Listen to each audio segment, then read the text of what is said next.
Doctor साहब स्वागत छ। ल हस्, धन्यवाद। डाक्टर साहब, यो विषयको उठान आज समसामयिक विषयवस्तुबाटै सुरुवात गरौँ। संसद चाहिँ भत्ता पचाउने थलो भयो भन्ने कुरा आयो। पछिल्ला केही दिन यता स्थगित हुँदै चल्दै आएको बैठक अब अहिलेसम्म सबभन्दा कम समय बसेर स्थगित भयो भन्ने कुराहरू आएको छ। यसलाई कसरी हेर्नुहुन्छ डाक्टर साहब? भदौ यता संसद चल्न सकेको छैन, तर उनीहरूलाई चाहिएको जुन एजेन्डा छ त्यसलाई चाहिँ पारित गरेरै छाडेका छन्। अब यो त पहिल्यै भनेको छ नि, यो संसद भनेको चाहिँ बोगाको राजखानी राखेर भैँसीको मासु बेच्ने ठाउँ हो भनेर।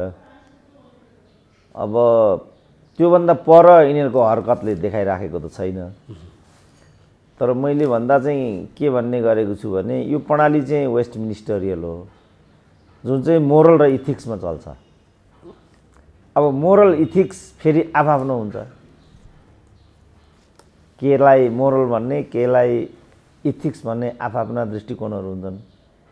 जुन अहिले यो कलाकारहरूको जुन एउटा घटिया एउटा देखिराखेको छ नि, त्यसमा केलाई मोरल भन्ने केलाई इथिक्स भन्ने त्यो पनि एउटा कुरूप दृष्टान्त हुनसक्छ। कसैले यो भनिरहेछन्, कसैले ऊ भनिरहेछन्, तर त्यसको सार चाहिँ दुवै बजारमा आइरहेछन् र उनीहरू नाङ्गिराखेका छन्। अब त्यो नैतिकता हुन्छ कि हुँदैन त? त्यस कारणले यो मोरल इथिक्स भन्ने चाहिँ आफआफ्नो हुन्छ। अब हुँदाहुँदै पनि अब सांसद भनेका, ल मेकर भनेका, नेता भनेका त कुनै पनि समाजका अग्रगण्य तबका हो नि त त्यो त। अब त्यो तबकाले चाहिँ सँगसँगै मोरल र इथिक्स निर्माण गर्ने एउटा यस्तो दायित्व पनि बोकेको हुन्छ। अब उनीहरूले निर्माण गरिराखेको संस्कार चाहिँ त्यस्तो छ। यो खेदजनक छ। उनीहरूले आफै विचार गर्नुपर्ने। यति अवसरवादी छन् कि बजेटको उनीहरूलाई तलब खानु पर्यो, भत्ता खानु खुवाउनु पर्यो, पारित भइहाल्यो। एमसिसी गर्नु पर्यो, भइहाल्यो। अरू विधेयकहरू त्यहाँ विचाराधीन छन् त, अरू हुँदैन फेरि त्यहाँ। त्यस कारणले यो निर्लज्जताको पराकाष्ठा हो। यसको मैले देख्दा केही पनि दबाई छैन। अब जसले यो अवरोध गरिरहेको छ नेकपा एमाले, उसले पनि बैठकमा जाने, दैनिक रूपमा जति बेला बैठक बस्छ, तर भत्ता चाहिँ बुझ्ने, बैठक सञ्चालनमा चाहिँ विरोध गरिरहेको भनेर आएको छ। यसलाई चाहिँ कसरी हेर्नुहुन्छ डाक्टर साहब? होइन, अवरोध कहाँ छ र? अवरोध छ भन्ने नै बुझिएन यसबाट त। उनीहरू खालि कराइरहेका छन्, त्यसलाई उनीहरूले ध्यान दिइरहेका छैनन्। अरूमा पनि त्यसै गरे त भइहाल्यो नि। एको लज्जा त्याज्यम सर्वत्र विजयी भवेतम, यो उखान कतिचोटि भन्ने। फेरि सुरेन्द्र केसीलाई एउटा मात्रै उखान आउँदो रहेछ भन्ला। त्यो होइन डाक्टर साहब। अब अर्को यो जस्तो यो बैठकसँग जोडिएको सभामुखको प्रसङ्ग आउँछ। सभामुख प्रति लक्षित गरेर नेकपा एमाले आधिकारिक रूपमा आफ्नो लेटर प्याडमा हिजो एमसिसी पारित गर्छु भन्दा आत्महत्या गर्छु भन्ने लगायतका केही कुराहरू ल्यायो। र सभामुखको सचिवालयले पनि विज्ञप्ति जारी गरेर त्यसलाई प्रमाणित गर्नु भनेर चुनौती दियो। यो टकराव पहिल्यैदेखि जारी थियो, तर अहिले अलि उत्कर्षमा पुग्दै गएको हो। डाक्टर साहब, कसरी हेर्नुहुन्छ यसलाई चाहिँ? होइन, यो त उनीहरूको बिचमा द्वन्द्व छ, असहमतिहरू छन्, यावत कुरा छ। र सभामुखले आफ्नो तटस्थतालाई निर्वाह गर्नुभएको छैन। यो कुरा जगजाहेरै छ। तर अघि नै हामीले भन्यौँ, यो संसदीय व्यवस्थामा अभ्यासद्वारा चाहिँ परम्परा, मूल्य, परिपाटी निर्माण गरिन्छ र त्यो व्यवस्थालाई थप सुदृढ र सुनिश्चित परिष्कृत समेत चाहिँ गरिन्छ। संसदीय व्यवस्थाको चाहिँ यो हुन्छ। त्यही कारण यसको जो जननी भनिएको बेलायत हो, त्यहाँ आफै चाहिँ कुनै संविधान छैन। लिखित पद्धति र परम्पराका आधारमा उत्कृष्ट लोकतान्त्रिक अभ्यास बेलायतमा गरिन्छ भनिन्छ। यहाँ चाहिँ धारा 9 मा के छ, उपधारामा के छ, 65 क को के हो, च को के हो, ङ को के हो भनेर लडिरहेका हुन्छन्। अब त्यहाँबाट त यो फेलै पर्दैन, किनभने धारो आफै पानी दिने साध्य होइन, त्यो त साधन मात्रै हो। कहीँबाट पानी प्रवाहित भयो भने तल पानी चुइने हो। जोडै गरिकन धारो खोल्दैमा पानी आउने भन्ने कुरा त हुँदैन। त्यसकारण यो व्यवस्थाको मर्म हामीले बुझ्ने कोसिस गर्नु पर्यो। अब यो व्यवस्थाको मर्म अनुकूल आचरण गरिएन भने यो पानी नआउने धारो जस्तै हो। तपाईँ जति यसलाई जोड गर्नुहुन्छ बरु टुटी भाँचिएला तर पानी आउँदैन। थारो गाई जस्तै हो। तपाईँ जति दोए पनि थारो गाईले के दिन्छ त? अब यो प्रकरणको अन्त्य चाहिँ यो चुनाव नहुन्जेलसम्म जारी राख्छ कि के देख्नुहुन्छ डाक्टर साहब? किनभने यो सभामुखको विषय चाहिँ अदालतमा विचाराधीन छ, त्यसलाई संसदमा प्रवेश गराउनु हुँदैन भन्ने उनीहरूको जिकिर छ। हुन त अदालतमा चाहिँ अदालतमा कतिवटा विषय त्यहाँ प्रवेश गराएर ती जिनोपानो गर्नुपर्छ भनेर पनि लगाएका छन्। फेरि यतापट्टि उनीहरूको फेरि अब आफ्नो पार्टी फुटाइदिएको छ, तर्क कतिपय जायज पनि होला। अब भनिहाल्यो नि, अब उनीहरूलाई चाहिएकोमा उनीहरू जुटिहाल्छन्। यी जुन प्रकरण अघि हामीले उल्लेख गऱ्यौँ ती हरकत एक कुरालाई देखाउँछ। अब कुनै भोलि उनीहरूको एउटा विदेशी पाहुना आउला, त्यसलाई त्यहाँ प्रस्तुत गर्नुपर्ने होला, विदेशीका लागि कुनै अर्को विधेयक पारित गरिदिनुपर्ने होला, त्यसपछि बाध्यात्मक स्थिति आउला जसले अहिले अवरोध पुर्याइराखेको छ, उसलाई पनि त्यस्तो केही गर्नै पर्ने खण्ड त्यहाँ आइपुग्ला। अथवा प्रधान न्यायाधीशको प्रकरण अब 2-3 महिनाभित्रमा त त्यसलाई त सक्नुपर्छ क्यारे। अब अहिले यति गरेर यिनीहरूले चाहिँ नाङ्गो रूपमा अदालतलाई पनि आफ्नो अस्त्र बनाए। त्यतिका लागि जसरी एउटा घिनलाग्दो एउटा उनीहरूले पद्धति अपनाए, अब काहीँ त उनीहरूलाई पनि असजिलो लाग्दो हो। अब एउटा समयलाई पर्खिनुको विकल्प म देखिरहेको छैन र मैले यसलाई चाहिँ नियति भन्ने शब्द दिइराखेको छु। अब नेपाल र नेपालीको चाहिँ नियति नै यही भयो के भने यो जति पनि व्यथिति र विकृति विसङ्गतिहरू छन् त्यसलाई अब हामीले जीवन पद्धतिको रूपमा अपनाउनुपर्छ। किनभने अहिलेको प्रणालीभन्दा उन्नत र जनपक्षीय व्यवस्था न भूतो न भविष्यति हुनै सक्दैन। किनभने अब कि रोयल डिक्टेटरसिप हुन्छ, कि मिलिट्री डिक्टेटरसिप हुन्छ, कि कम्युनिस्ट डिक्टेटरसिप हुन्छ। त्यसपछि यो पिपुल्स डिक्टेटरसिप भयो। अब यो 4भन्दा 5वटा डिक्टेटरसिप त राजनीतिक व्यवस्थामा छँदै छैनन्। अब हामीले राजाको निरङ्कुशता पनि देख्यौँ। अब सेनाको निरङ्कुशता हामीले बेहोर्नु परेन, कम्युनिस्ट निरङ्कुशता पनि यहाँ भएन, लोकतान्त्रिक डिक्टेटरसिप हामी भोगि नै राखेका छौँ। हामीसँग केही पनि विकल्प छैन। अब यसैमा हामी जस्तो कोभिडको सन्दर्भमा भन्यौँ नि हामीले, अब कोभिडलाई चाहिँ पार्ट अफ लाइफ बनाउनु सबभन्दा राम्रो हुन्छ। किनभने यो कोभिड सकिन्छ अथवा अर्को भेरिएन्ट आउँदैन भन्ने कुरा अब अनुमान गर्न सकिँदैन। आउन पनि सक्छ, जान पनि सक्छ, सदाकाल रहिरहन पनि सक्छ। अब कोभिड भनेर लकडाउन गरेर मास्क लगाएर सेनिटाइजर लगाएर त्यो खालि एउटा आत्मसन्तुष्टिको कुरा मात्रै हुन्छ, त्यसले कुनै परिणाम दिँदैन। किनभने कोभिड चाहिँ रियालिटी हो भने जस्तो यो राजनीति पनि कोभिड जस्तै भयो। अब त्यस्तै कुरा भयो। अब यो अब यही भनौँ न, अब भ्रष्टाचार नगर भनेको गरेको गरेछ, परम्परा बसाउँदैनन्, सिक्दैनन्। अब के छ त उपाय? अब उनीहरूसँग कुरा गर्यो, हामीभन्दा ठिक कोही पनि होइन भन्छन्। अब के भन्ने त यसमा त? त्यसो भए डाक्टर साहब जस्तो यो समग्र व्यवस्थामै प्रश्न उठ्यो, यस विषयमा पनि हामी एक दिन कुरा गर्छौँ। अब अहिलेको पाटमा चाहिँ देखिएका गतिरोधहरू अन्त्य गर्ने उपाय चाहिँ के हुन सक्ला त? संसदलाई सुचारू बनाउने दिशामा गरौँ अथवा अरू समग्र यो राजनीतिलाई ट्र्याकमा लिएर जाने दिशामा के हुन सक्छ त? यो समग्रतामा चाहिँ एमाले नै दिइरहेछ नि त विकल्प। मिनिमम सभामुखले यसलाई रियलाइज गर भनेको छ। यति गर्न के आइतबार छ त? अब सभामुखको पोजिसन के छ भने मैले केही पनि गल्ती गरेको छैन, मैले आफ्नो विशेषाधिकार प्रयोग गरेको छु। एमालेको पोजिसन के छ भने उनले भेदभावपूर्ण रुलिङ गरे, टोपबहादुरहरूलाई देन दिएर निकालिदिए। अब हाम्रो चाहिँ पर्खेर बसे। माधव नेपाललाई बचाउ गर्नको लागि यो सब हरकत गरे। अब हुँदा अहिले न्यायाधीश प्रकरण पनि तिनीहरूकै लागि भन्ने छ, एमसिसी पनि तिनीहरूकै लागि भन्ने छ। अब उनीहरूले यो कुरा नमानेपछि यसको त केही पनि उपाय छैन। थपक्कै प्रचण्डले बीच बचाउ गरेर ठिकै छ जे भयो भइगयो यसलाई रियलाइज गर्नेपट्टि जानुहोस् भनेर अग्नि सापकोटालाई भनिदिने हो भने त यो त 10 मिनटमा सिधै अब एमालेले त बटम लाइन मिनिमम ल्यायो नि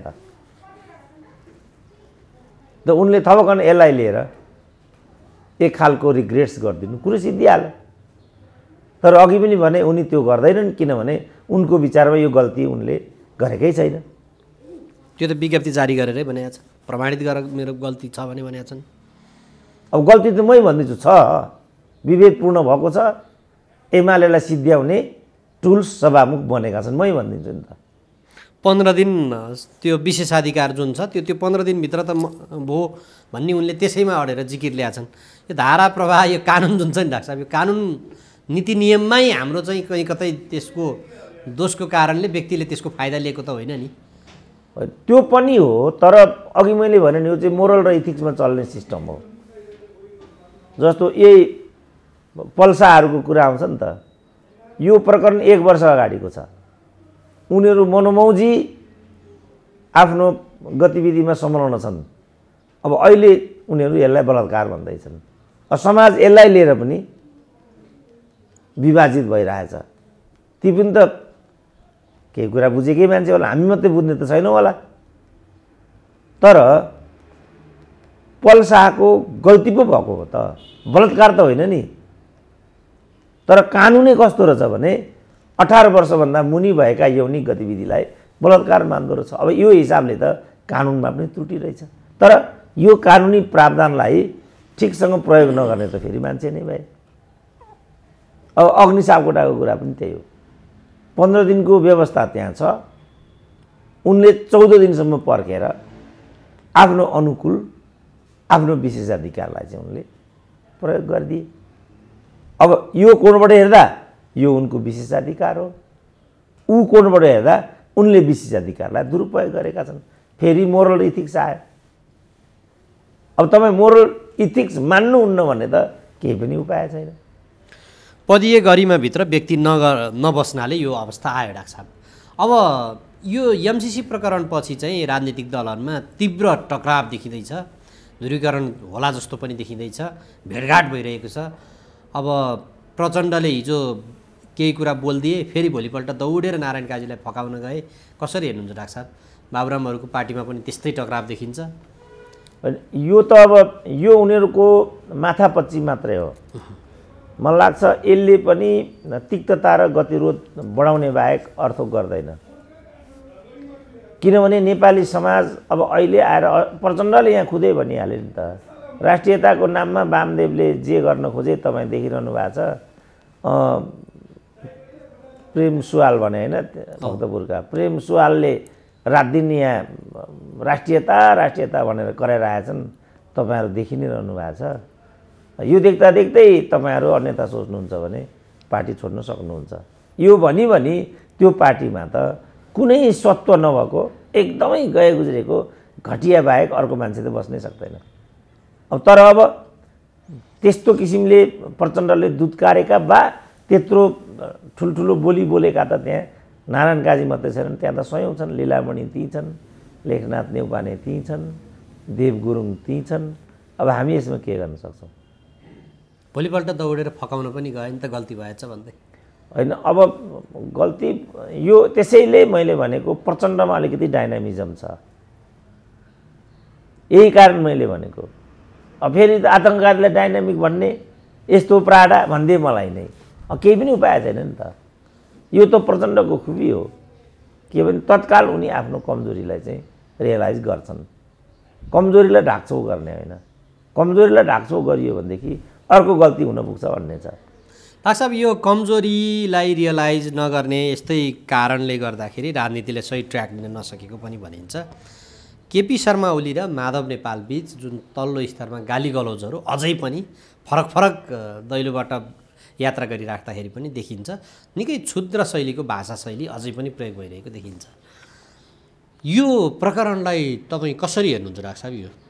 यो चाहिँ अब कम्युनिस्ट जुन बिल्डअप र कम्युनिस्ट ग्रोनअप कम्युनिस्ट स्कुलिङ छ नि, त्यो स्कुलिङको दोष हो, जहाँ चाहिँ भिन्न मतलाई सम्मान गर्नुपर्छ भन्ने परिपाटी हुँदैन। भन्नलाई भनिन्छ अल्पमत, बहुमत इत्यादि, जनवादी केन्द्रीयता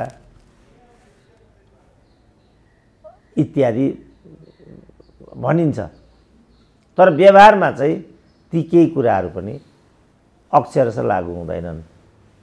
अब लेट द 100 फ्लावर ब्लुजम भनेको त माओकै कोटेसन हो, तर त्यही देशमा चाहिँ सांस्कृतिक क्रान्ति भयो।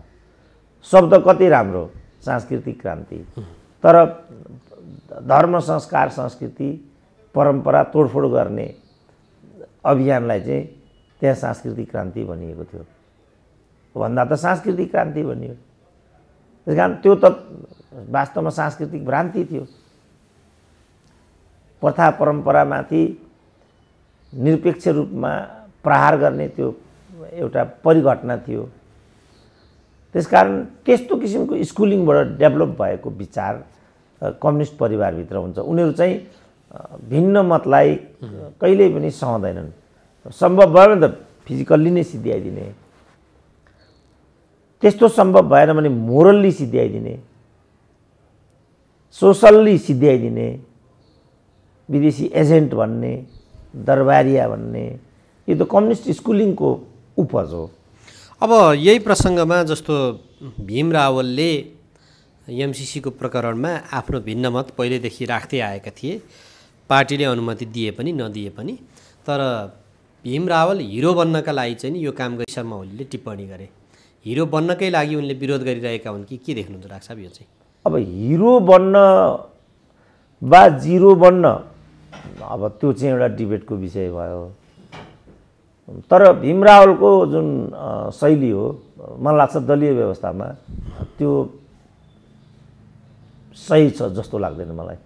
किनभने दलीय व्यवस्था हो नि त, दलीय व्यवस्था त दलै बोल्ने हो नि त, दलीय व्यवस्था व्यक्ति बोल्ने होइन नि त। व्यक्तिले उसको कुरा सम्बन्धित कमिटीमा राख्ने हो, सम्बन्धित कमिटीमा राख्ने हो, चित्त नबुझे अर्को कमिटी बैठकसम्म चाहिँ सहने हो। दलीय व्यवस्थाको त मर्मधर्म यही हो। योभन्दा प्रतिर जे भीम रावलबाट भइरहेको छ त्यो आम नेपाली जनताको नजरमा त आफैमा स्वागत योग्य नै भन्नुपर्छ हामीले। तर दलीय परिधिभित्रबाट हेर्दाखेरि त त्यो केपी ओलीले त्यो भन्नु लायक शैली नै हो भन्न ठान्छु म पनि। अब त्यसलाई हिरो भन्ने कि जिरो भन्ने कि, अब उनले पनि म हिरो भए तिमी महाहिरो भए भइगयो नि भनेपछि आफ्नो दलको अध्यक्षलाई, आफ्नो दलको नेतालाई त्यो पनि मैले लेख्दा शिष्टाचारयुक्त त हुँदैन। अब फाइट टु फिनिसमै भीम रावल रहेको, जे गर्छस् गर भने जस्तो भीम रावलको शैली देखिन्छ। प्रचण्डले नै पनि यही हो कुरा, पार्टीमा बसे पनि ठिक छ नबसे पनि ठिक छ भन्नु र भीम रावलले यो गर्नुमा म त्यत्रो फरक केही पनि देख्दिनँ। अब यसमा यदि दलले एक्सन लिनुपर्ने हो भने त लिनु पर्ला नि, किनभने दलले विरोध गर्दा गर्दै उनले दलको चाहिँ रोस्टम प्रयोग गरेर त्यहाँनिर आफ्नो धारणाहरू राखेका छन्। त्योभन्दा अघिल्ला बैठकहरूमा आफ्नो धारणा राखेका छन्। यो हिसाबले एमाले दल त्यो संसद बैठकलाई समर्थन गर्यो भन्ने कि विरोध गर्यो भन्ने त यो प्रश्न त उठ्यो नि डाक्टर साहब, होइन र? त्यसैले मैले भने दलीय व्यवस्थामा यस्तो किसिमको स्वीकार्य छैन। भीम रावलको यो शैली स्वागत योग्य होइन, तर यो उनीहरूको आन्तरिक मामला हो। उनीहरूलाई कसरी सल्टाउँछन्, खालि मैले सिद्धान्त त भनिदिएको के भने पार्टी व्यवस्थामा पार्टी नै प्रमुख हुन्छ, नेताको व्हिप चाहिँ मान्नुपर्छ, पार्टीको व्हिप चाहिँ मान्नुपर्छ। तर अब यहाँ त के हो भने अघिल्लो दिनसँग देवगुरुङ त्यस्तो भन्छ, आज त्यस्तो बोल्छन्। अब नारायण काजी त्यस्तो बोल्थे, आज यो भइराखेको छ। यो पनि त दलभित्रकै विसङ्गति हो। त्यसकारण समष्टिमा नै जो हाम्रो दलीय आचरण छ त्यो चाहिँ समीक्षा गर्न ढिलो भइसक्यो भन्ने लाग्छ मलाई। दल ठुलो कि व्यक्ति ठुलो भन्ने प्रश्न त उठ्यो नि डाक्टर साहब। त्यहाँ दलले अब पक्ष विपक्ष जेमा भोट हाल भन्छ, तर व्यक्तिले आफ्नो स्वेच्छाले मैले यता हालिदिएँ भन्दै हिँडेका छन् ती कारबाहीका भागीदार होइनन् हुन्छन् किनभने फ्लोर क्रस गर्न पाइँदैन फ्लोर क्रस पनि गर्छन् जस्तो महाकालीका बेला फ्लोर क्रस गरेका थिए सांसदहरूले स्वविवेकीय विवेक प्रयोग गर्न पाइँदैन भन्ने होइन पाइन्छ तर कारबाही पनि भोग्नुपर्छ त्यति बेला पनि के भनेको छ भने हामीले राष्ट्रियताका लागि यो निर्णय गरेको पार्टीले दिने कारबाही भोग्न तयार छौँ अब पार्टीले कारबाही गर्छ गर्दैन गर्यो गरेन त्यो अर्को विषय तर पार्टी व्यवस्थामा पार्टीभन्दा ठुलो कोही पनि हुँदैन नेताभन्दा माथि कोही पनि हुँदैन अब सिद्धान्त चाहिँ यही हो अब भीम रावल आफै पोलिटिकल साइन्सका डक्टरेट मभन्दा राम्रो यो कुरा बुझ्छन् अब बुझ्दा बुझ्दै पनि उनी यो कुरा के तर्कले गरिरहेछन् त्यो चाहिँ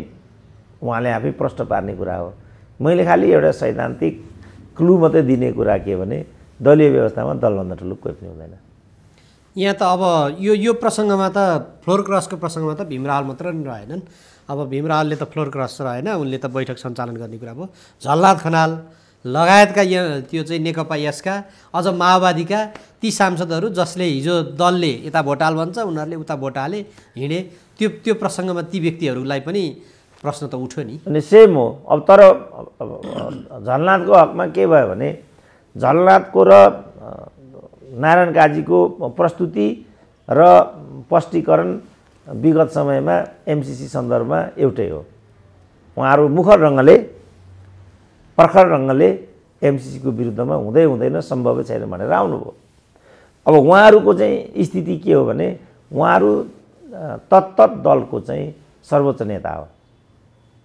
अब जस्तो किसिमको निर्णय गरे प्रचण्ड र माधव नेपालले यसबाट उहाँहरूको हैसियतै रहेनछ भन्ने पनि देखियो किनभने सर्वोच्च नेतालाई त कमसेकम 5 जनाको भित्र औपचारिक कुरा कसरी गइराखेको छ भन्ने कुराको त फर्स्ट ह्यान्ड सूचना हुन्छ नि उहाँ त भीम रावल होइन नि अब भीम रावललाई त बिचरा एउटा सल्लाहकार परिषदमा लगेर राखिदिएको छ पार्टीको नीति थाहा हुने भन्ने कुरै हुँदैन तर झलनाथ र नारायण काजीको त त्यो कुरा होइन अहिले परिणामले के देखायो भनेदेखि झलनाथको पनि त्यहाँ कुनै स्थान छैन नारायण काजीको पनि त्यहाँ कुनै स्थान छैन माकुनीले जे चाह्यो यसमा त्यही हुन्छ प्रचण्डले जे चाह्यो जे सोच्यो माओवादीमा त्यही हुन्छ भन्ने कुरा देखिएपछि त ती पार्टीमा बसिरहनुको त औचित्य केही भएन नि उनीहरूले आफूलाई सर्वोच्च नेता भन्नुको त केही औचित्य भएन र उहाँहरूको कुनै सर्वोच्चता नै त्यहाँ देखा परेन यस्तो बेलामा उहाँहरूलाई यो एउटा पीडाले कति चिमोटेको होला भोलि के होला कसो होला त्यो चाहिँ उहाँहरूले सोचिराखेको होला मैले देख्दाखेरि उहाँहरूको दुरावस्था ती पार्टीहरूमा देखिन्छ यसरी सर्वोच्च नेतालाई मानहानि गर्नु भनेको यस प्रकारले अपमानित गरेर राख्नु भनेको यो फेरि दलीय एउटा मर्मधर्मको विपरीत हुन्छ सामूहिक नेतृत्व र सामूहिक निर्णयको प्रक्रियामा हिजो यही भनेर उनीहरूले केपी ओलीलाई प्रतिगामी लगायत दुधकार्ने कुराकानी गरेका थिए नि त्यही कारण म भन्थेँ यथार्थमा प्रतिगामी यिनीहरू होइन नि यिनीहरू चाहिँ हुन् भन्थेँ नि अनेक श्रृङ्खलाले त्यो कुरा सिद्ध गर्छ जस्तो अहिले प्रधान न्यायाधीशको हकमा उनीहरूले जे गरिराखेका छन् स्पिकरले जुन हरकत गरिराखेका छन् एमसीसीमा जसरी दोहोरो भूमिका खेले केपी ओलीको पनि यही त हो नि जे मन लाग्यो त्यो गर्थे भने यिनीहरूले पनि जे मन लाग्यो त्यो गरिरहेछन् तर केपी ओली चाहिँ जन्मजात त्यो परिपाटीबाट हुर्केका र त्यो सोचका नेता भन्ने उनको हरकतले देखायो यिनीहरू त आफूलाई जनपक्षीय सामूहिक निर्णयको पक्षधर्ता इत्यादि भन्थे नि त त्यस अर्थमा मैले भनेको केपी ओलीको बाटोमा यिनी जानु र केपी ओलीको बाटोमा केपी ओली आफै हिँड्नुमा ठुलो फरक छ यस अर्थमा मैले भनेको यिनीहरू चाहिँ प्रतिगामी सोचका मान्छे हुन् किनभने यसको नायिका आफै प्रतिगामी हुन् शेरबहादुरको विगत त्यो छ त्यसपछि जुन गठबन्धन थियो गठबन्धन 5 दलीय गठबन्धन हुँदाहुँदै 2 दलको आधारमा उनीहरूले एमसीसी पत्रचार गरे अब अहिले एमसीसी सन्दर्भमा जे निर्णय हो यसले पनि उनीहरूभित्र के दुराशय थियो भन्ने समेत पनि पुष्टि हुन्छ किनभने कमन मिनिमम प्रोग्राममा एमसीसी छँदै छैन तर 2 दलबाट पत्रचार गरेबाट उनीहरू एमसीसीको पट्टि उतारु भन्ने कुरा देखियो र 5 दललाई चाहिँ उपेक्षा गरेर 2 दलले मात्रै पत्राचार गरेर प्रकारान्तरमा उनीहरूले एमसिसी गरेरै देखाइदिए। अब एमसिसी गर्नुपर्ने त त्यहाँ कुनै परिवेश थिएन नि त। यो हिसाबले त दुई दलको हिसाबले उनीहरूले जे गरेर जसरी एमसिसी पारित गरे एक्ज्याक्टली प्रतिगामी भनेका त यिनीहरू हुन् नि त। कमन मिनिमममा नभएको गर्नु र संविधानमा नभएको गर्नुका बिचमा त त्यत्रो फरक केही भएन। कानुन संवैधानिक दृष्टिकोणले निश्चय नै फरक छ, किनभने यो संवैधानिक व्यवस्थाको कुरा भयो, यो चाहिँ कमन मिनिमम प्रोग्राममा नभएको कुरा मात्रै भयो। तर 5 दलीय गठबन्धनको त जीवन मरण भनेको त कमन मिनिमम प्रोग्राम र एउटा कार्यदिशा र कार्यादेशको MOU त कमन मिनिमम प्रोग्राम नै हो नि त। त्योभन्दा परतिर त गठबन्धन जान सक्दैन थियो नि त। फलस्वरूप अब गठबन्धन टुट्यो, चित्रबहादुर बाहिरिए, मलाई लाग्छ बिस्तारै उपेन्द्र यादव पनि त्यहाँबाट बाहिरिन्छन्। अनि प्रकारान्तरले गठबन्धनै धरापमा पर्छ। त गठबन्धनमुखी सोचबाट हेर्दाखेरि त यो आफै प्रतिगामी सोच हो नि त। यो गठबन्धनको प्रसङ्गमा डाक्टर साहब जस्तो डाक्टर प्रकाश शरण महत नेपाली काङ्ग्रेसका प्रवक्ताले चाहिँ स्थानीय चुनावमा हामी सहकार्य गर्दैनौँ, गठबन्धनबाट हामी चुनावमा जाँदैनौँ भन्ने कुरा गरिरहेछन्, जबकि प्रचण्ड र माधव नेपाल चाहिँ होइन यो चुनावसम्मै कायम रहन्छ भनेर ढाडस दिइरहेछन्। के हुन्छ होला आगामी दिनमा, कस्तो देख्नुहुन्छ सिनारियो? अब काङ्ग्रेसीहरू काङ्ग्रेसजनहरू चाहिँ गठबन्धनको पक्षमा छैनन् भन्ने सुनिन्छ एक। तर यो गठबन्धन भन्ने नै माधव र प्रचण्डहरूको अस्तित्वको लागि आइराखेको छ र शेरबहादुर उनीहरूका प्रति धेरै नै कृतकृत छन्, किनभने उनीहरूकै कृपाले खुदा नखास्ता शेरबहादुर पावरमा छन्। यस्तो बेलामा साङ्गोपाङ्गो चुनावी गठबन्धन नभए पनि खास ठाउँमा माधव नेपाल र प्रचण्डहरूलाई माथि ल्याउने खालको गठबन्धन चाहिँ हुनु अवश्यम्भावी छ। उनीहरू कहाँसम्म पुग्छन्, केसम्म गर्छन्, अघि मैले भने अब दुई दलले पत्रचार त गर्ने भनेपछि त यिनको बिचमा त केही पनि विगत समयमा पनि के सुनिन्थ्यो भनेदेखि स्वयं माधव नेपालले हाम्रो क्षेत्रमा चाहिँ आफ्नो उम्मेदवारलाई इग्नोर गरेर प्रकाश मानलाई साथ दिएका थिए, किनभने रविन्द्र मिश्रले त्यहाँ लगभग जित्ने स्थिति थियो, 700 को मात्रै मतान्तर थियो। त्यस्तो बेलामा भित्रभित्रै माधव नेपालले प्रकाश मानलाई सपोर्ट गरेको परिणाम प्रकाश मानको पक्षमा गयो भन्ने छ। त यिनीहरू त जे पनि गर्छन्, हराएकोलाई पनि जिताएर ल्याइदिन्छन्। चितवनको मात्रै प्रकरण यो होइन, दोस्रो संविधान सभामा माधव प्रचण्ड, उपेन्द्र यादव, विजय गच्छदार कसैले पनि जितेको थिएन, त्यो कुटेर जिताएर ल्याएको हो। यो तरिकाबाट उनीहरूले गठबन्धनका प्रमुख नेताहरूलाई विजयी बनाएर ल्याउने खालको ढर्रामा चाहिँ यिनीहरू अवश्यम्भावी जान्छन् जस्तो लाग्छ। साङ्गोपाङ्गो गठबन्धन चाहिँ नहुन नि सक्छ।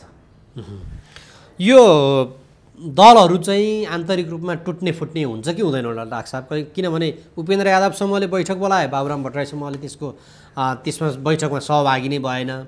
अब माओवादीको त हामीले भर्खरै चर्चा गरिहाल्यौँ, नारायण काजी श्रेष्ठ पूर्व एकता केन्द्र बिउताउन सकिन्छ कि भनेर लागिरहेका छन्, उनीहरूलाई त्यहाँ अस्तित्वकै सवाल छ। समाजवादीमा अब झलनाथ खनाल ती अपमानित भइसके, अब के गर्छन् त्यो पनि टुङ्गो छैन। वामदेवले आफ्नो पार्टीमा बोलाउँछन् कि भन्ने पनि कुरा छ। वामदेवले झलनाथलाई अध्यक्ष मानेर अगाडि बढ्छन् भन्ने पनि हल्ला सुनिन्छ। के हुनसक्छ डाक्टर साहब यो दलभित्रको आन्तरिक टकराव चाहिँ? अब अनि सबै सम्भावना छ, खालि चुनावले गर्दा यिनीहरूलाई अस्तित्वको प्रश्न बनाइदियो। अब त्यसले गर्दा यिनीहरूलाई पर जान त्यति उत्साहित नगरिरहेको एउटा परिवेश त्यो छ। तर जसरी अपमानित भई आउनु पर्यो, अब वामदेवकै कुरा त्यही हो, झलनाथकै कुरा त्यही हो, नारायण काजीकै कुरा त्यही हो। अब लीलामणिहरूको त घर झगडा नै भन्ने छ। लीलामणि पौडेल के गर्ने हुन्, भर्खरै माओवादी पसेका नेता हुन् उनी पनि। यस्ता खालका नेता छन् नि त हाम्रो देशमा त। त्यसकारण सबै सम्भावनाहरू ओपन छन्। सामान्यतया यिनीहरू गति छाडा र एउटा सत्व नभएका मान्छेहरू भएको हुनाले आँसु पिएर त्यहीँ बसेर भात भान्सा गर्छन् भने जस्तो मलाई लाग्छ। किनभने यिनीहरूले देश जनता समाजको लागि वास्तवमा राजनीति गरेको होइन भन्ने कुरा अब पुष्टि भइसक्यो। त्यो चिज यिनीहरूको आवरण मात्रै रहेछ, खालि एउटा बर्को मात्रै यिनीहरूले ओढेको।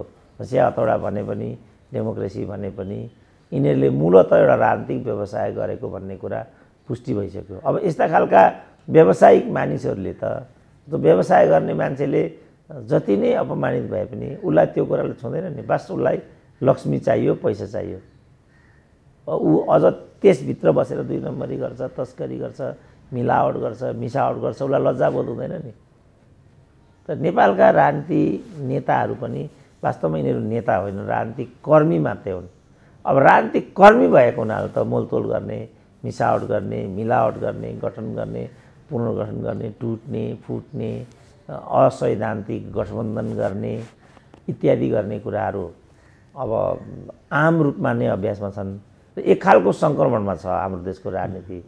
त्यो भएको हुनाले सबै सम्भावनाहरू मैले लेख्दा खुल्ला छन् र जे पनि हुन सक्ने कुरालाई अस्वीकार। अब भनौँ न, लीलामणिकै प्रचण्डले शिरमन्दिर लगेर मन्त्री राखिदिएको छ, आफू के गरौँ भन्ने कुरा भयो।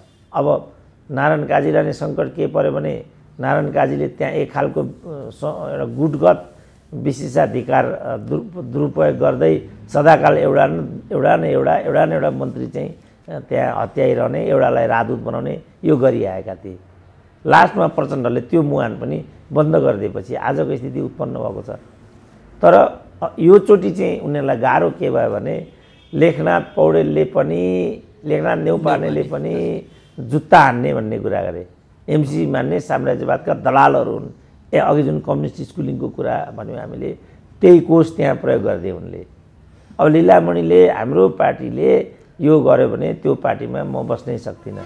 लीलामणिको कुरा पनि यही छ, नारायण काजीको पनि यही छ। देव गुरुङले त लङ्गोटी लगाइहाले, कुरा सिद्धिहाल्यो। अब उनीहरू त्यहाँ बस्न सक्ने त स्थिति नै छैन। त्यसको अतिरिक्त उनीहरू चाहिँ निर्लज्ज भएर त्यहाँ आँसु पिएर बस्छन् भने हामीले केही गर्न सक्ने कुरा पनि भएन। फेरि खुल्लम खुल्ला पार्टी फुटाओ भन्ने पनि हाम्रो मत हुँदैन, किनभने पार्टी फुट्नु हुँदैन भन्ने मेरो चाहिँ सोच छ। हिजो एमालेको हकमा पनि मैले यही कुरा भन्थेँ, पार्टी फुटाउने होइन, पार्टीभित्र सङ्घर्ष गर्ने हो। अब डाक्टर साहब, पार्टी फुटाउन पनि नसकिने, पार्टीभित्र सङ्घर्ष गर्दाखेरि पनि अल्पमतमा परिने अथवा त्यहाँभित्र अपमानित भइराख्न पर्ने दलीय व्यवस्थाको एउटा डिमेरिट्स अथवा भनौँ न अवगुण होइन। एउटा नेताले आफूले चाहिँ नि अब सम्मानित नेता भइकन पनि आफूले यो एजेन्डामा चाहिँ यो हुनसक्छ कि भनेर गर्न नपाउने अवस्थालाई चाहिँ कसरी हेर्नुहुन्छ? यो डिमेरिट्स नै हो यो? अब होइन, अब डिमेरिट्स भन्दा पनि यसको विशेषता भनौँ न, कहाँ चाहिँ फेर पर्यो भने हामी व्यक्तिवादी भयौँ, अराजकता र अनुशासनहीनता। अघि हामीले भीम रावलको कुरा गऱ्यौँ नि। अब भीम रावल जस्तो किसिमको प्रवृत्ति लिएर आइरहेछन् गएको 4 वर्ष, वास्तवमा त्यो सही र स्वाभाविक छैन नि त। ती मुद्दा एजेन्डा विचारणीय छन्, तर जुन दलको उहाँ सदस्य हुनुहुन्छ त्यो जगबाट त उहाँले गरेको यो हरकत अनुशासनको दायराभन्दा बाहिर जान्छ नि त। अब यिनीहरूले पनि त्यस्तै किसिमको लवजमा बोल्नुपर्ने, जुत्ता हान्छु, पार्टीमा बस्दिनँ, 101% चाहिँ हाम्रो पार्टी एमसीको पक्षमा छैन, यो त एकदम लेमेन कमेन्ट भयो नि त। खालि भन्नु के पर्थ्यो भने एमसीसीलाई लिएर हाम्रो पार्टीभित्र चाहिँ विभिन्न जोडकोडहरू छन्, पक्ष विपक्षहरू छन्, तर पार्टीले जे निर्णय गर्छ त्यही नै अन्तिम निर्णय हुन्छ। यो हो नि त पार्टी व्यवस्थामा। पार्टीभित्र चाहिँ फेरि दरो खरो रूपमा कुरा गर्न सकिने भयो र त्यहाँ अल्पमत बहुमत हुन सक्ने भयो। अब आफ्नो विचार त्यहाँ विजयी बनेन भने पनि पार्टी सिस्टमको नियम के भने बहुमतको विचार नै लिएर अगाडि जाने हो। तबसम्म जाने हो जबसम्म आफ्नो विचार बहुमतमा उक्लिँदैन, तबसम्म त प्रतीक्षा गर्नुपर्ने हो नि त। तर अघि मैले भने नेपालका नेताहरू चाहिँ नेता नभएर राजनीतिक कर्मी, राजनीतिक व्यवसायीहरू मात्रै भएको हुनाले उनीहरू यो सिद्धान्त मान्दैनन्। आवरण मात्रै उनीहरूले एउटा कम्युनिस्ट काङ्ग्रेस भन्ने एउटा वर्ग ओढेका छन्, तर उनीहरू न काङ्ग्रेसभित्र लोकतन्त्रका तत्त्वहरू छन्, न कम्युनिस्टभित्र चाहिँ कम्युनिस्ट सङ्गठनात्मक पद्धति र संस्कारका चाहिँ चरित्रहरू छन्। अब किनभने उनीहरू न डेमोक्रेट हुन् न उनीहरू कम्युनिस्ट हुन्, उनीहरू क्यारिरिस्ट मात्रै हुन् र उनीहरू काङ्ग्रेस मात्रै हुन्, न त उनीहरू डेमोक्रेट हुन् न त यिनीहरू कम्युनिस्ट हुन्। अब गैर कम्युनिस्ट मान्छेले त अब गैर कम्युनिस्ट हरकत गर्नु स्वाभाविकै छ। त्यसकारण सिद्धान्त त यिनीहरूबाट यी हरकत हुनुको पछाडि चाहिँ कारक तत्त्वहरू यिनीहरू छन्। अब डाक्टर साहब, जस्तो राजनीति त विचार मिल्ने व्यक्तिहरूको झुन्ड पनि हो राजनीतिक दल। त्यहाँभित्र विचारको सम्मान भएन भने त्यहाँभित्र टुटफुट आउँछ। हिजो नेकपा त्यहाँ विचारभित्र कम्तीमा समाहित भएर फरक विचार लगिदिएको भए आज देशले यो दुर्गति भोग्दैन थियो भन्ने तर्कमा बाहिर देखिन्छ। अब यही प्रसङ्गमा पनि यही कारणले पनि अब दलहरूभित्र चाहिँ त्यहाँभित्र टकराव मात्रै बढ्ने, त्यसले चाहिँ समग्रतामा देशलाई घाटा पर्ने अवस्थाहरूले दलभित्र यो देखियो। होइन, त्यो त देश त हाम्रो एजेन्डै बनेन नि त। हामी त दिनानुदिन आर्थिक रूपले दुरावस्था भएर गइराखेको छ। सामाजिक रूपले हामीमा चाहिँ विकृति विसङ्गतिहरू बढेका छन्। अनेक किसिमका छाडा हरकतहरू भएकै छन्। न्याय प्रणाली धाराशाही बनेर गइसक्यो। अब न्यायालयप्रतिको आस्था शून्य जस्तो नै छ। 30,000 भन्दा बढी न्यायका उपभोक्ताहरू चाहिँ प्रतीक्षामा बसिराखेको भन्ने छ। गएको 1 वर्षदेखि नै अदालत आन्तरिक लडाइँमा चाहिँ फसिराखेको छ र प्रधान न्यायाधीश नै न्यायको भिख मागिरहेका छन्। उनी आफै कठघरामा छन्। जहाँ प्रधान न्यायाधीशको यस्तो स्थिति हुन्छ, अब त्यहाँ कसले के पाउँछ र राजनीतिले के प्रतिफल हामीलाई दिन्छ? धेरै हामी राजनीतिबाट पर गइसक्यौँ। अब राजनीतिले त जस्तो लोकतन्त्रकै कुरा गर्दाखेरि, लोकतन्त्र भनेको नेपालमा चाहिँ के एउटा अभ्यास छ भने, लोकतन्त्र भनेको चुन्ने र चुनिने अधिकारको सुनिश्चितता भएपछि अरू सबै कुरा लोकतन्त्रले आफसे आफ दिन्छ भन्ने छ। कहाँ आफसे आफ लोकतन्त्रले परिणाम दिन्छ? दिन्थ्यो भने त अहिले हामी लोकतन्त्रबाट प्रशस्त लाभान्वित भइसक्थ्यौँ नि। लोकतन्त्रको लाभ भनेको त शिक्षा, स्वास्थ्य, रोजगारी, औद्योगिकरण, पुँजी निर्माण, समृद्धि, सुशासन त्यो होइन र भने। खै त तपाईँ अहिले एउटा वडा समितिमा जानुहोस् त, तपाईँ अहिले कुनै एउटा लाइसेन्सको तपाईँ क्युमा जानुहोस्, मालपोतमा जानुहोस्, नापीमा जानुहोस्, एयरपोर्टमा जानुहोस्। त्यही त जनता पनि त्यो विषय चाहिँ फेरि चुपचाप सही राख्ने, त्यस्ता विषयमा चाहिँ कसैले आवाजै नउठाउने, बाहिरै नआउने अवस्था देखियो डाक्टर साहब। जहिले पनि पछिल्लो 10 वर्ष यता अथवा उहिलेदेखि नै 30 वर्ष यता नै मालपोता लाइन जहिले पनि भइराख्ने। तर यो चाहिँ यस्तो हुँदैन, बरु यसलाई डिजिटल गरेर अथवा लाइन नबसिकन सरकारले घर दैलोकै सेवा दिन किन सकेन भनेर कसैले आवाजै उठाउन सकिरहेको देखिँदैन। अब जनताको बारेमा पनि मैले भने जनताको 3टा तह हुन्छ भनेर, रैती, जनता, नागरिक। अब हामी चाहिँ बल्ल 63 पछि जनता नागरिक रैतीबाट जनता भएका छौँ। हामी नागरिक हुन बाँकी नै छ। अब नागरिकले मात्रै तपाईँले भनेको कुराको खोजनीति गर्छ। अब तपाईँ हामी नै भनौँ न, म तपाईँले भन्नुभएको पोजिसनमा स्वयंलाई उभ्याउनपट्टि उद्धत हुन्छौँ कि 1000 खर्च गरेर काम पट्याउनपछि उद्धत हुन्छौँ? यहीँबाट हेरौँ न। जुनी जान्छ, घुस खुवाउनु भएन भने तपाईँ केही पनि काम हुँदैन। त्योतिर जानुभन्दा बरु तपाईँ भएको 2000 खाऊ भाइ काम गर्दै जानु पर्यो। उतातिर फर्किँदो रहेछ। 10 वर्ष अगाडि म एउटा नापीको कार्यालयमा पुगेको थिएँ। हजुर, मैले एउटा कुरा गरेँ। एउटा कुरा गर्दाखेरि जुन कर्मचारीले मेरो काम गर्नुपर्ने थियो ऊ त उता पो फर्क्यो। अनि तपाईँ किन उता फर्किनु भएको छ भाइ भनेर मैले सोधेँ। यो टिफिन टाइम हो भन्थ्यो। अनि कति समय तपाईँहरूको टिफिन समय हो भन्दा त्यही 1 घन्टा भन्यो। अनि पर्खिनु पऱ्यो नि। अब पर्खेँ, 1 घन्टा बित्यो, जुर्क उठेर बाहिर गइदियो। छेउकोलाई सोधेँ, खोइ त उहाँ त बाहिर जानुभयो, दिशा पिसा लाग्दैन र हामीलाई, टोइलेट जानुभएको भन्दै फर्केरै आइदिएन। 1 घन्टा बितिसक्यो, अर्को फर्केरै आएन। उहाँ आज हाफ बिदामा बसिदिनु भयो भन्थ्यो। तपाईँको काम हुँदैन भन्थ्यो। ल हेर्नुहोस्, मैले 1000 घुस नपाएको नतिजा यसरी भोगेँ। तपाईँलाई म एउटा अर्को प्रकरण बताउँछु। यो चाहिँ 2048 सालको प्रकरण हो। ठ्याक्कै लोकतन्त्र आएको वर्ष। मैले चाहिँ काठमाडौँमा घर बनाउने भनेर नक्सा पासको प्रक्रिया थाले। नक्सा पासको प्रक्रिया थालेपछि वडाको कार्यालय सहायक चाहिँ त्यो औपचारिकताका लागि आउने जाने यस्तो हुँदो रहेछ। उसले खुल्लम खुल्ला के भन्यो भने तपाईँले यसमा 500 रुपियाँ कन्ट्रिब्युट गर्नुपर्छ भन्ने कुरा गरे। के को 500 रुपियाँ हो भने मैले अब चिया खर्च यताउता चाहिन्छ नि त भन्यो।